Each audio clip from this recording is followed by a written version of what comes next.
Have you ever had an experience that just left a bad taste in your mouth?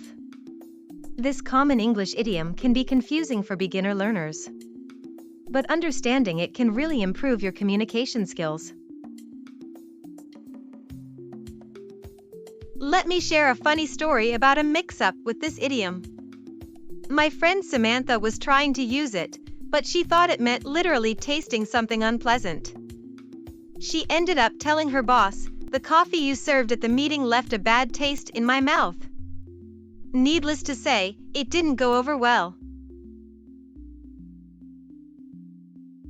So, what does leave a bad taste in someone's mouth actually mean? It's a figurative expression that describes a situation or experience that leaves a person feeling dissatisfied, disappointed, or with a negative impression. Let me give you an example of how to use it correctly. Imagine you went to a restaurant and the service was terrible. The waiter was rude, the food was cold, and the overall experience just left a bad taste in your mouth. You'd likely not want to return to that restaurant. Here are some more examples of using leave a bad taste in someone's mouth in different contexts. In a casual conversation, "That movie we saw last night really left a bad taste in my mouth." In a formal setting, "The company's handling of the scandal has left a bad taste in the public's mouth." In a negative context, "The breakup left a bad taste in her mouth, and she's been hesitant to start a new relationship." In a humorous context, "After trying the chef's experimental dish, it left a real bad taste in my mouth, and not in a good way." In a literary context, "The betrayal left a bad taste in the character's mouth, and they struggled to trust anyone again."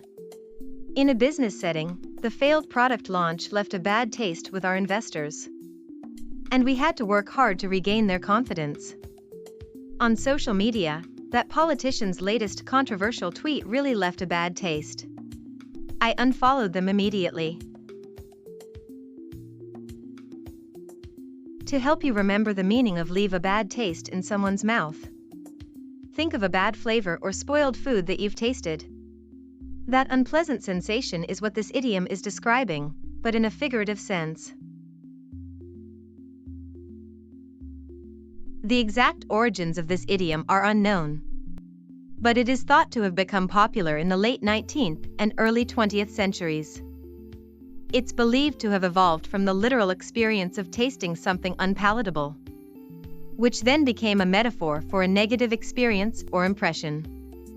Interestingly, the idiom has also been used in various regional dialects and literary works over the centuries, reflecting its enduring place in the English language. Some similar idioms to leave a bad taste in someone's mouth include sour grapes, bitter pill to swallow, and rub someone the wrong way. Opposite expressions would be leave a good taste in someone's mouth or hit the spot. And related idioms could be leave an impression or leave a mark. Let me give you an example using the idiom, and then rephrase it without the idiom. "The company's handling of the data breach left a bad taste in the customers' mouths." Without the idiom, it would be, "The company's handling of the data breach made the customers feel dissatisfied and disappointed." I remember a time when a friend of mine used this idiom perfectly in a conversation. We were discussing a new restaurant that had opened up, and she said, "The reviews I've heard about that place have really left a bad taste in my mouth. I don't think I'll be trying it anytime soon." Her use of the idiom captured her negative impression so concisely.